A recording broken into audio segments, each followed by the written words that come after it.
teman-teman semuanya, welcome back in our YouTube channel. Bareng aku Sandra Afrianti di channel YouTube kesayangan teman-teman semuanya di Komunitas Trading Trade Indo dan juga di Sandra Afrianti.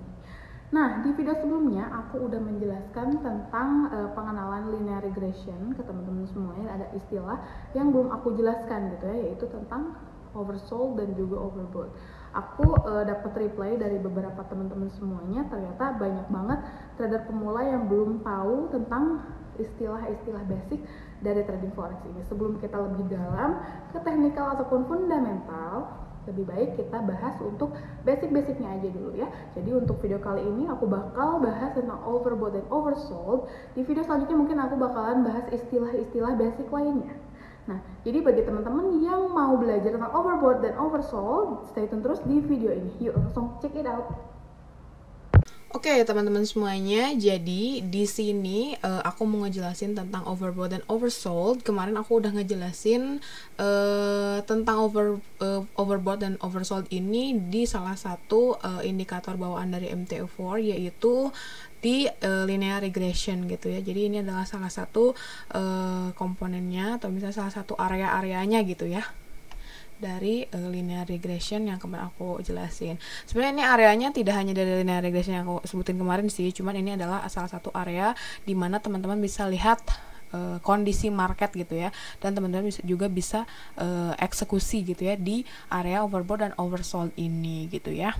Oke, kita langsung aja untuk overbought dan oversold ini. Sebelum kita masuk ke review marketnya, kita yang pertama-tama kita harus tahu dulu apa itu overbought dan oversold gitu ya. Next. Nah, di sini aku mau menjelaskan overbought terlebih dahulu gitu ya. Overbought. Nah, overbought ini adalah kondisi di mana harga mengalami kenaikan yang signifikan karena terjadinya pembelian atau buyer secara besar-besaran gitu ya. Sudah terbayang kondisi di mana harga mengalami kenaikan yang signifikan gitu ya, karena terjadi buyer besar-besaran gitu ya. Nah, ini adalah salah satu contohnya gitu ya. Overbought itu yaitu harga yang naik mencapai level tertentu atau harga tertentu yang akan mengalami kondisi jenuh beli, atau dapat diartikan sebagai suatu kondisi di mana harga sudah mengalami jenuh beli gitu ya. Jenuh beli, jadi market ini kan dinamis gitu ya. Jadi kadang naik turun dan memang pergerakannya pun sesuai dengan buyer dan seller gitu ya. Nah, di mana market juga akan mengalami yang namanya titik jenuh gitu ya, atau secara tidak langsung market akan menyeimbangkan harga gitu ya. Jadi saat dia mengalami titik jenuh atau jenuh beli atau overbought ini gitu ya. Kalau overbought itu kan jenuh beli, berarti kita overbought titiknya di atas gitu ya. Nah, seperti ini contohnya. Kalau overbought itu berarti titiknya di atas. Kalau sudah jenuh beli ini berarti tandanya market akan mulai membuat tren baru gitu ya. Membuat tren baru dan tentunya akan berlawan arah dari sebelumnya gitu ya. Dan akan membuat tren selanjutnya, yaitu kebalikan dari overbought atau pasangan dari overbought ini adalah oversold gitu ya. Jadi tren setelah membuat overbought itu pasti akan membuat oversold gitu ya. Nah, secara umum harga sudah terlalu mahal di market dan logis nantinya jika harga akan diturunkan gitu ya. Jadi suatu saat kalau misalnya memang sudah mencapai titik harga tertinggi, atau misalnya memang titik harga tertentu gitu ya, udah mencapai resisten tertinggi dari harga-harga sebelumnya. Nah, market ini akan menentukan atau membuat area dan juga titik overbought, yaitu area titik jenuh beli gitu ya. Jadi kalau udah bosan kayak terus aja naik terus, dia bosan, lama-lama akhirnya dia akan membuat keseimbangan gitu ya. Udah terlalu mahal nih harganya, akan diseimbangkan oleh market dan juga ekonomi gitu. Jadi akhirnya akan turun atau membuat downtrend gitu ya. Nah, itu adalah overbought. Teman-teman bisa lihat sendiri di sini. Ya, ini adalah titik overboughtnya di sini, titik tertinggi.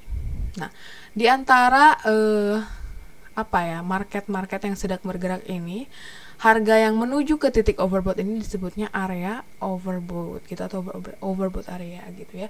Jadi Nah, kalau misalnya sudah mengalami titik overbought atau titik jenuh seperti ini, dia akan turun, dan akhirnya nanti akan membuat titik oversold gitu ya, dan begitu seterusnya. Oke, next.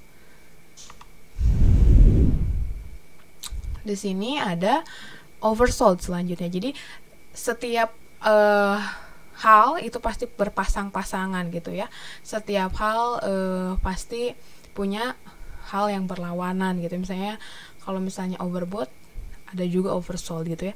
Kalau tadi overbought itu adalah jenuh beli, berarti oversold adalah jenuh jual gitu ya. Sorry, ini salah kayaknya. Yaitu kondisi pasar yang menggambarkan volume trader yang akan menjual atau seller menurun ataupun berhenti gitu ya. Jadi contohnya, kalau oversold ini harga turun hingga level tertentu yang akan mengalami keadaan jenuh jual gitu ya. Diartikan suatu kondisi di mana harga sudah mengalami jenuh jual dan harga sudah dirasa terlalu murah sehingga harus dinaikkan gitu ya. Nah, kalau misalnya tadi aku ngomongin overbought itu adalah harga jenuh beli. Nah, sekarang oversold ini adalah kebalikannya, yaitu harga jenuh jual, di mana harga juga sudah terlalu turun secara signifikan, sudah terlalu banyak seller di sana, sudah terlalu murah gitu keadaannya. Akhirnya market akan bergerak, akan jenuh gitu, mengalami titik jenuh karena terlalu rendah harganya. Akhirnya dia menyeimbangkan dengan membuat area oversold terlebih dahulu, lalu membuat titik oversold gitu ya. Nah, ini areanya di sini dan di sini, ini adalah area oversold. Nah, di sini dia udah buat titik oversold dan akhirnya dia mau naik gitu ya. Nah, di sini juga bisa dikatakan sebagai area overbought nanti ya. Gitu. Jadi, kalau misalnya sudah terlalu murah keadaannya gitu ya, nanti dia akan membuat titik-titik oversold dan overbought di mana harga itu sudah benar-benar jenuh atau misalnya sudah terlalu lama naik ataupun turun gitu ya. Gitu. Nah, itu sebagai sedikit materinya. Kita langsung buka MT4 ya. Kita langsung review langsung ya, kita cari. Nah, ini adalah kita cari market. Oke ya. Oke. Kita cari titik-titik overbought dan oversold gitu ya. Ini kita carinya di H4 aja gitu ya. Nih. Nah, ini adalah salah satu contoh untuk titik-titik overbought ya. Overbought itu ya, ingatnya overbought itu di atas, sudah pasti di atas, oversold itu sudah pasti titiknya di bawah. Jadi kalau misalnya overbought itu pasti nentuin titik jenuh beli di atas, dan kalau misalnya oversold itu menentukan titik jenuh jual atau jenuh sell gitu ya di bawah, karena memang harga sudah terlalu murah gitu. Nah, ini adalah salah satu area untuk oversold gitu ya. Nih. Overbought. Nih, kita kasih shape di sini. Ini adalah titiknya di sini. Nah, dan ini adalah area-area untuk overbought ya. Gitu.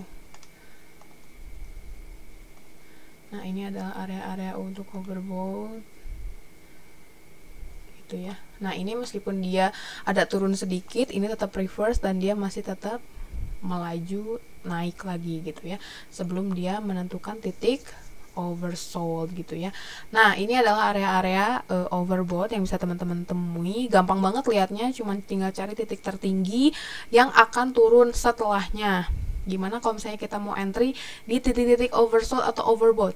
Nah, biasanya kalau misalnya titik-titik overbought dan oversold ini sudah kan harga tertinggi di akhir-akhir tahun 2000 ya, terakhir dari 5 tahun terakhir harga tertingginya itu udah nyampe ke 2071 gitu ya. Jadi kalau misalnya sudah karena ini biasanya digunakan untuk swing trade ya, kalau misalnya untuk yang mau entry posisi di area-area oversold atau overbought, atau misalnya mau entry menggunakan atau mengacu pada overbought oversold gitu ya.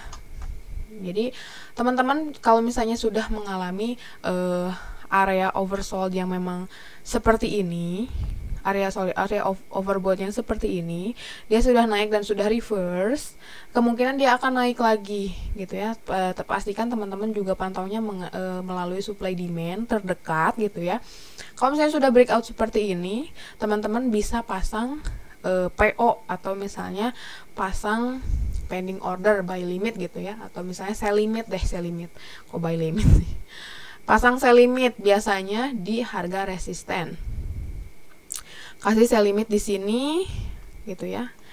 Kasih sell limit misalnya di sini, harga lagi di sini, kasih sell limit di sini. Masih naik, nanti kita sell lagi di sini. Suatu saat dia pasti turun. Makanya kenapa pentingnya menjaga money management, karena memang semua trading itu beresiko. Makanya kalau misalnya aku pasang jaring seperti ini biasanya menggunakan lot kecil aja, karena ini memang untuk jangka panjang gitu ya biasanya. Gitu. Nah, kalau misalnya sudah kena sell limit di sini, nanti tungguin aja dia turun gitu ya. Itu untuk overbought gitu ya. Nah, lanjut kita cari yang oversold ya. Mana ya oversold ini kurang, mau nyari yang lebih ekstrim. Nah, ini deh. Ini aja. Nah, ini aja ya, yang terdekat deh. Nah, kalau misalnya sudah seperti ini, dia kan sudah mengalami kalau misalnya teman-teman tahu, kalau misalnya di gold itu pergerakan range harganya itu punya karakteristik. Dia pasti ada reverse, dan reverse-nya itu memang di poin-poin tertentu, terutama kalau misalnya udah kita lihat pantau via price action atau misalnya pakai supply demand, SND, SNR gitu ya. Itu pasti kelihatan banget dia mau kemana dulu, dan nanti akan reverse ke harga berapa gitu ya. Itu akan kelihatan. Jangan lupa ditambahin juga pakai Fibo gitu ya, pakai Fibo biasanya. Nah, kalau misalnya seperti ini bisa disebut dengan area oversold atau titik jenuh beli ya di sini. Jenuh jual, sorry. Nih, di sini adalah area oversold. Gitu ya. Di sini adalah area titik jenuh beli. Nah, kalau misalnya untuk area oversold-nya, di sini kan oversold point ya, titiknya. Kalau misalnya untuk areanya itu di sini. Sorry.